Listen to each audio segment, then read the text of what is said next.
9th of November. I'm sorry, what is it? The Mauerfall? It's a day of remembrance for Isn't it like something with the Nazis? for Jewish people. Is it the reunification? The fall of the wall. Schicksalstag vielleicht.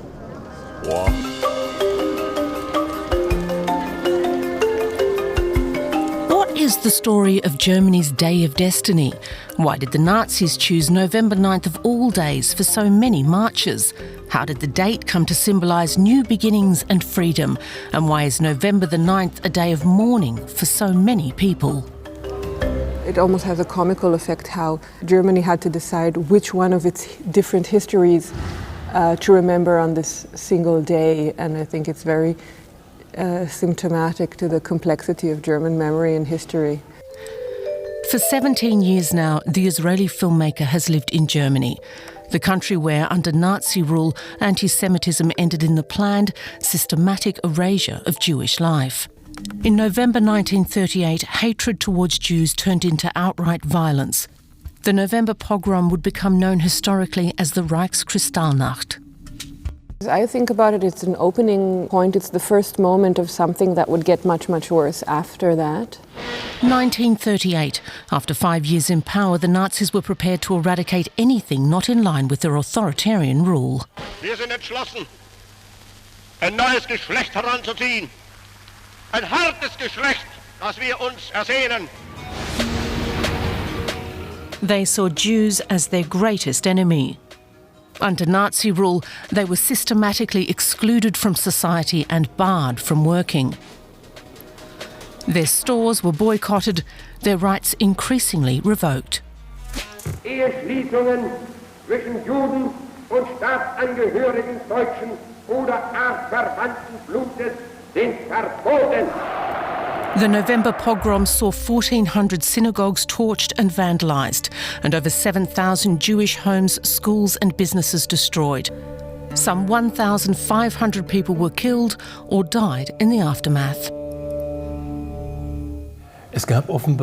There was obviously a plan within the Nazi leadership to stage the whole thing as stemming from anger within the population. So they didn't want to give the order for pogroms, but if there were riots, there was no need to counter them.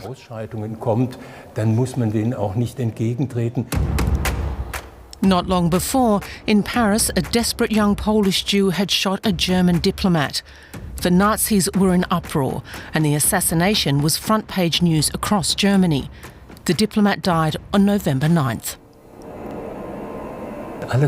Everything that happened then, after the assassination in Paris, the shooting of the diplomat, was ultimately what suited the Nazis' purpose.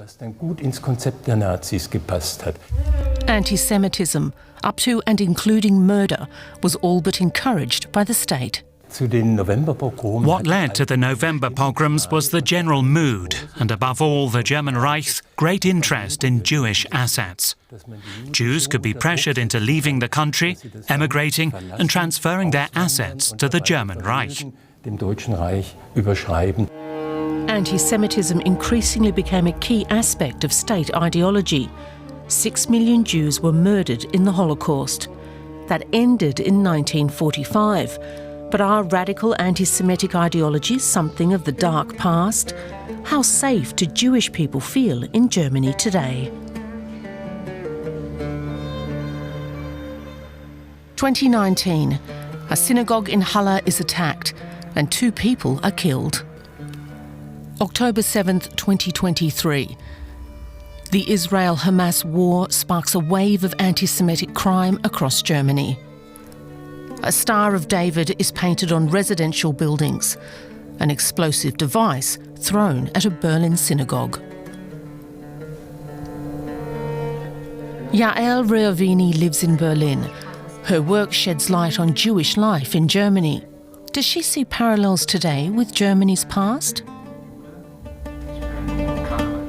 Without making it smaller or less important, what is happening in Germany now, this is not Kristallnacht, what is happening now. This is not, and it shouldn't be. I understand people have these traumas and these memories in their families, we all do. But I think none of us benefit from comparing the horrible things that are happening now to that. This is not a state that is against us. Today, German state policy upholds the protection of Jewish life. But anti-Semitism is nonetheless deeply rooted and is notably on the rise. For many years, liberal Berlin was a refuge for Israelis dissatisfied with their home country's politics. Since October the 7th, though, the mood has shifted dramatically. I always said that the day that I would be afraid to speak Hebrew on the train would be the day I would have to leave Germany. And for the first time in 17 years here, I'm afraid to speak Hebrew on the train. And I think that's a dangerous moment for German democracy. German democracy, a fragile achievement. It's been fought for time and again in Germany, time and again on November 9th.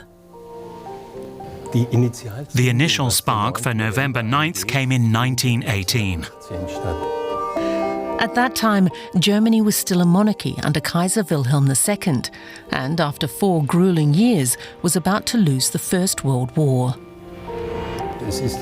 It is the revolution that rolls across Germany from the north at the end of this lost First World War, and on November 9th it leads to the Kaiser abdicating, the revolution taking power in Berlin, and the Republic being proclaimed. On November 9th that year, the citizens took their fate into their own hands. The Chancellor announced the abdication of the Kaiser. The Social Democrats, Karl Liebknecht and Philipp Scheidemann, proclaimed the Republic. Seid einig, treu und pflichtbewusst. Das Alte und Morsche, die Monarchie ist zusammengebrochen. Es lebe das Neue, es lebe die Deutsche Republik. Germany's first republic was born, the Weimar Republic. It had a democratic constitution and free elections in which, for the first time, women had the vote. Numerous conservative forces were opposed to the new republic, however, and wanted to see the democracy destroyed. Starting from 1919, the Republic's opponents regularly used November 9th to launch attacks on the Republic and the Revolution. One of its fiercest opponents, Adolf Hitler, largely unknown at the time. At a protest meeting in a Munich beer hall on the eve of November 9th, 1923, he and his comrades from the Nazi Party launched a coup attempt. They marched out to overthrow the government.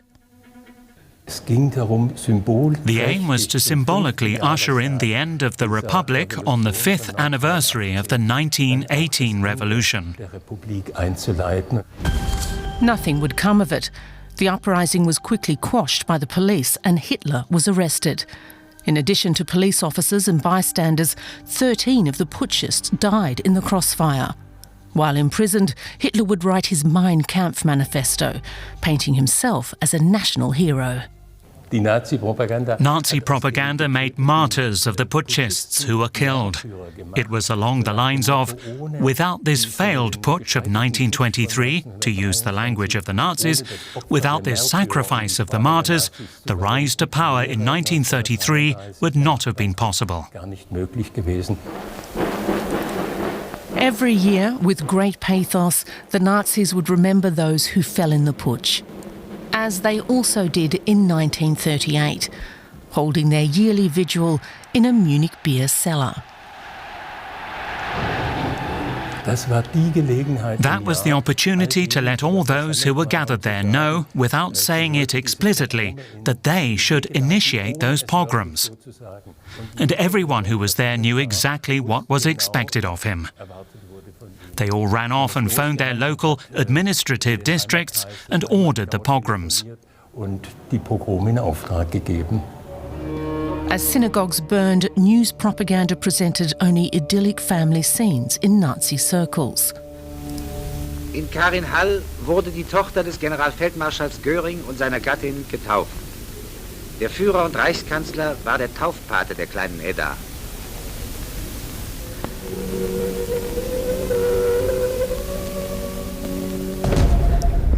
One year later, on the eve of the annual November 9th commemorations, resistance fighter Georg Elser knew that Hitler would be in Munich's Bürgerbräu beer hall that evening, as he was every year. He detonated a bomb there but missed his target by just a few minutes. That evening, the dictator had left the hall earlier than usual. Had he been successful, he would certainly have changed the course of history, not just of Germany, but of the world. World War II could not have been continued the way it had been started a few weeks prior. It was really a very short period of time, just 12 minutes, that decided world history and its further course. The Second World War would last 6 years. After Germany's capitulation, the country was divided among the four victorious powers. The Iron Curtain between capitalism and communism, the US and its allies on the one side, and the Soviet Union and its satellite states on the other. The Berlin Wall was erected in 1961, dividing Germany into East and West. By 1989, however, the communist regime in the GDR was crumbling. Thousands demonstrated peacefully for freedom and democracy, and succeeded. On November 9th, 1989, the wall fell. After 40 years, the division of Germany was finally overcome. The country rejoiced. Wahnsinnig, kann ich nur sagen, ja? It was on November 9th of all days that Germany's history took another major turn. The idea of making November the 9th a national holiday certainly came up in 1990, prompted by the joy over the fall of the Berlin Wall. But at the same time, there was the memory of the pogrom night, the November pogroms. It was hard to imagine that the greatest joy and the deepest sorrow and shame could be brought together on the same day. I'm not German, so it's not my decision to make. Of course, that would be in bad taste, to make it a celebration day. You know, in Israel Independence Day, we all go out, we look at the fireworks, whatever. Germany doesn't have a moment to celebrate itself, and I think that's very symptomatic. October 3rd was finally settled upon for the national holiday, the inconspicuous date on which, in 1990, Germany's reunification treaty came into effect. Memorial Days commemorate extraordinary historical events, which November the 9th has certainly seen. It's also the date, though, that has been instrumentalized to overwrite history. The 9th of November demonstrates the range of what humans are capable of. The best in 1989 and 1918, with the overthrow of regimes and the establishment of democracy. And the worst, with the persecution of the Jews, the pogroms in 1938. A day that reminds us of the need to defend democracy, time and again.